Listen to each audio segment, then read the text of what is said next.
इतिहास गवाह है कि बड़े बड़े साम्राज्य बाहरी दुश्मनों से नहीं बल्कि अपनों की गद्दारी और अंदरूनी कलह से ढह जाते हैं। आज अफगानिस्तान एक बार फिर उसी मुहाने पर खड़ा है।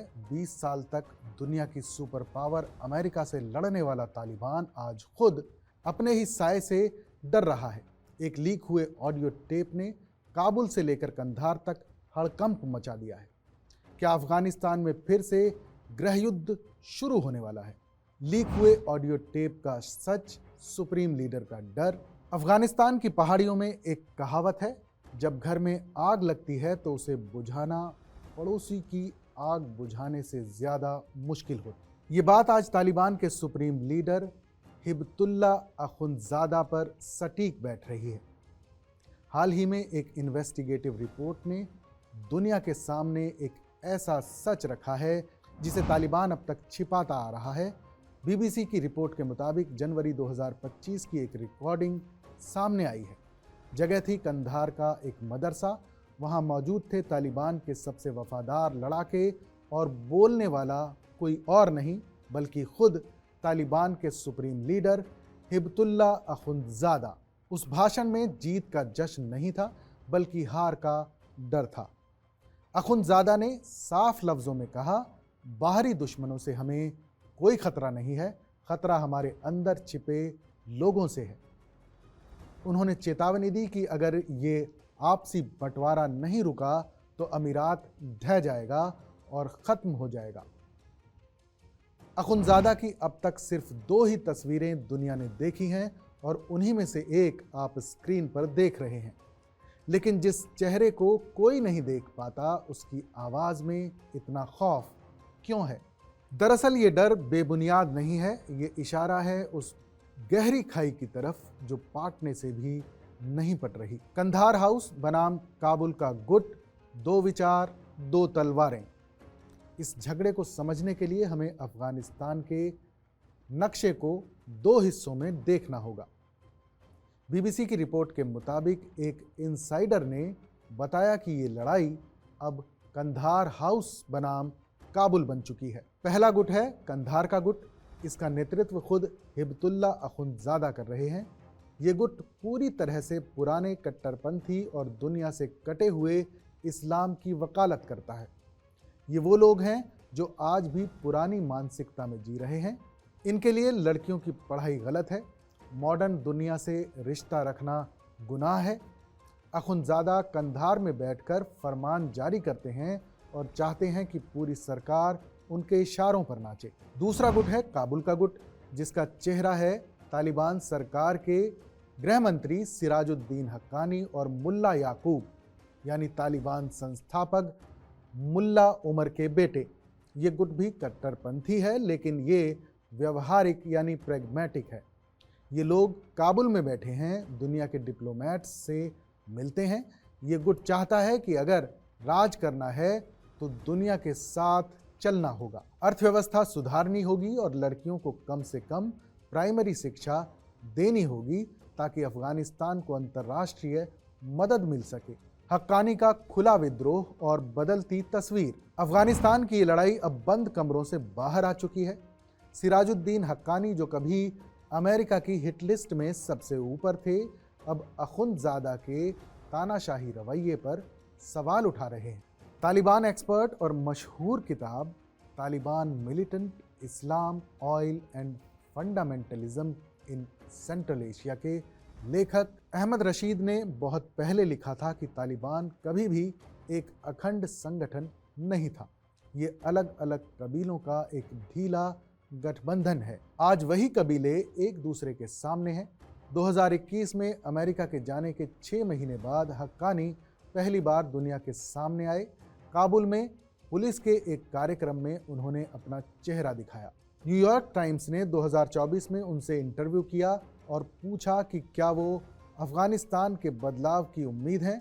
इसके कुछ ही महीनों बाद FBI ने चुपचाप उनके सिर से $1 करोड़ का इनाम हटा लिया। एक एक्सपर्ट के मुताबिक हमें याद है कि काबुल में बैठे यही तालिबान नेता कभी टेलीविज़न तोड़ दिया करते थे, लेकिन अब वो खुद टीवी पर दिखाई देते हैं। वो सोशल मीडिया की ताकत को भी अच्छी तरह समझते हैं। आज हक्कानी और याकूब टिकटॉक पर वायरल हो रहे हैं, बाजारों में उनके पोस्टर बिक रहे हैं। ये स्टार पावर कंधार में बैठे बूढ़े नेताओं को हजम नहीं हो रही है। इंटरनेट बैन और जब काबुल ने कंधार को दी चुनौती, इस अंदरूनी जंग का सबसे बड़ा सबूत सितंबर के आखिर में देखने को मिला। सुप्रीम लीडर अखुंदजादा ने रातों रात पूरे अफगानिस्तान में इंटरनेट और फ़ोन सेवाएं बंद करने का तुगलकी फरमान जारी कर दिया। कहा गया कि ये अनैतिक गतिविधियों को रोकने के लिए है, लेकिन असलियत ये थी कि वो काबुल गुट के बढ़ते प्रभाव और आपसी बातचीत को रोकना चाहते थे। लेकिन हुआ क्या? काबुल गुट ने इस आदेश को मानने से इनकार कर दिया। सूत्रों के मुताबिक काबुल के मंत्री सीधे प्रधानमंत्री मुल्ला हसन अखुंद के पास गए और साफ कहा कि इंटरनेट बंद करने से सरकार और व्यापार दोनों ठप हो जाएंगे। 3 दिन बाद बिना किसी स्पष्टीकरण के इंटरनेट बहाल कर दिया गया। तालिबान के भीतर जहां सुप्रीम लीडर का आदेश पत्थर की लकीर माना जाता है, वहां आदेश को पलटना कोई छोटी बात नहीं है। एक इनसाइडर ने इसे सीधे बगावत करार दिया। ये घटना बताती है कि काबुल अब कंधार के सामने झुकने को तैयार नहीं है। लोया जिरगा का फिक्स गेम और भूख से मरता देश, सत्ता की इस शतरंज में अब एक नई और ख़तरनाक चाल चली जा रही है। खुफिया रिपोर्ट्स बता रही हैं कि सुप्रीम लीडर अखुंदजादा अब काबुल गुट को पूरी तरह साइडलाइन करने के लिए एक स्टेज्ड लोया जिरगा यानी एक दिखावटी महापंचायत बुलाने की तैयारी में है। खबर है कि इस पंचायत में वही लोग शामिल होंगे जिन्हें कंधार से चुना जाएगा, ताकि सिराजुद्दीन हक्कानी जैसे नेताओं के पर कतरे जा सकें। लेकिन नेताओं की इस नूरा कुश्ती में पिस रही है अफगानिस्तान की बेबस जनता। ताज़ा आंकड़े डराने वाले हैं। आपसी खींचतान और दुनिया से कटने की वजह से अफगान आबादी का 90% हिस्सा गरीबी रेखा के नीचे चला गया है। काबुल गुट दुनिया से निवेश और मदद मांगना चाहता है, लेकिन कंधार की जिद ने अफगानिस्तान के दरवाजे बंद कर रखे हैं। एक्सपर्ट्स चेतावनी दे रहे हैं कि अगर यही हालात रहे तो तालिबान को गिराने के लिए किसी विदेशी फौज की ज़रूरत नहीं, भूख से बिलखती जनता का गुस्सा ही इस हुकूमत की ईंट से ईंट बजा देगा। तालिबान का भविष्य, तख्ता पलट या खूनी संघर्ष? अब सवाल ये है कि आगे क्या होगा? क्या तालिबान टूट जाएगा? तालिबान के प्रवक्ता जबीहुल्लाह मुजाहिद भले ही ये कहें कि ये परिवार के झगड़े हैं, लेकिन हकीकत कुछ और है। पॉलिटिकल साइंटिस्ट रोमन मेलेजिक का मानना है कि तालिबान के अंदर ये लड़ाई सिद्धांतों की नहीं बल्कि सत्ता की है कि कौन किस पर राज करेगा। अखुंदजादा खुद को अल्लाह के अलावा किसी के प्रति जवाबदेह नहीं मानते, लेकिन हक्कानी के पास बंदूकों और पैसों की ताकत है। अगर ये रस्साकशी जारी रही तो अफगानिस्तान एक बार फिर से 1990 के दशक जैसे खूनी गृह युद्ध में धकेल दिया जाएगा।